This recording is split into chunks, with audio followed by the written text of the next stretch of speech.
Switzerland के Davos में हर साल जो आर्थिक मंच सजता है उसके साल की थीम थी रेबेलिंग ट्रस्ट। हर साल की तरह मिलजुल कर व्यापार करने के लिए दुनिया भर के नेता मिले, लेकिन भारत में सबसे ज्यादा चर्चा हो रही है गौतम अदानी और रेवंत रेड्डी में हुई डील की। अदानी अगले कुछ सालों में तेलंगाना में 12,000 करोड़ का इन्वेस्टमेंट करेंगे। पूछा जा रहा है कि अदानी और कांग्रेस का ये रिश्ता क्या कहलाता है।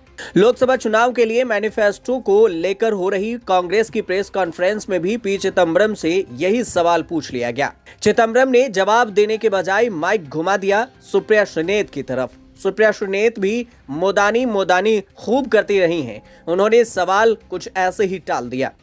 सर, अक्सर आप लोग मोदी सरकार और अडानी को लेकर सवाल उठाते रहे हैं और आपका बड़ा मुद्दा भी रहा है, लेकिन अभी हाल ही में आपकी तेलंगाना सरकार ने एक बड़ा एमओयू साइन किया है अडानी के साथ।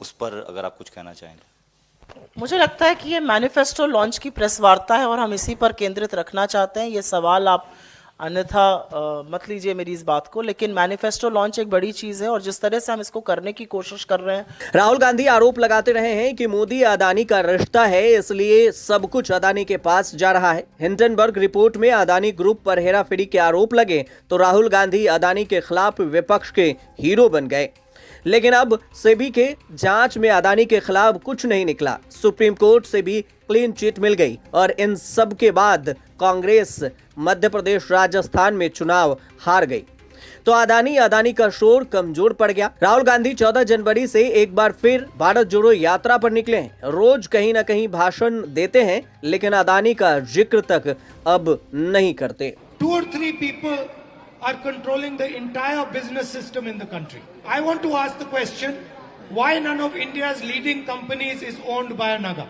You have Mr. Adani, you have Mr. Ambani. There are 500 of the biggest companies in India.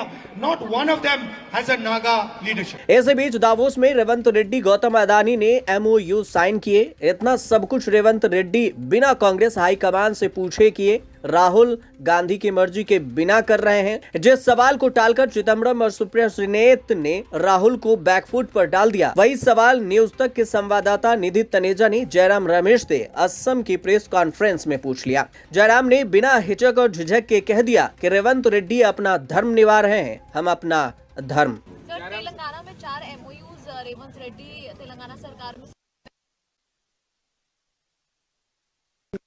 मुख्यमंत्री, ठीक है, मुख्यमंत्री का धर्म निभा रहे हैं, हम अपना धर्म निभा रहे हैं, लेकिन पार्टी का हम धर्म निभाने वाले हैं।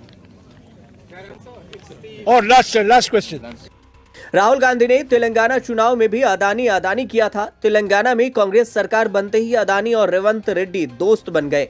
दावोस से पहले हैदराबाद में गौतम अदानी के बेटे करण अदानी रेवंत रेड्डी से मिलने पहुंचे थे।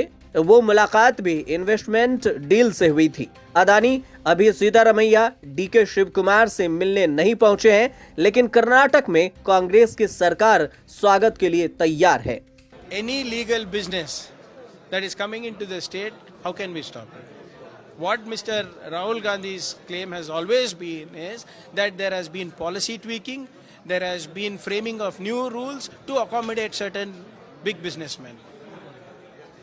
So that is what is the problem, and the economic equality is increasing, and the government doesn't seem to be doing anything about it.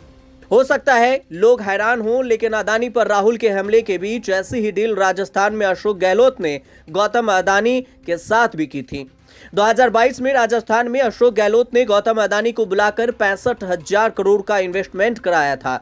तब खुद राहुल गांधी सामने आए थे ये कहने के लिए कि वो अदानी के ऐसे इन्वेस्टमेंट का विरोध नहीं करते। तो बात अब ऐसी है कि जहां जहां कांग्रेस की सरकार है या बनेगी, वहां अदानी साहब जाएंगे भी, पैसे भी लगाएंगे, पैसे कमाएंगे भी। कांग्रेस सीएम को ऐसी छूट राहुल से भी है, कांग्रेस हाईकमान से भी। केंद्र की सरकार बदलने पर, मतलब कांग्रेस की सरकार आने पर अदानी का क्या फॉर्मूला होगा, क्या फॉर्च्यून होगा, ये सब तय बाद में चलेगा।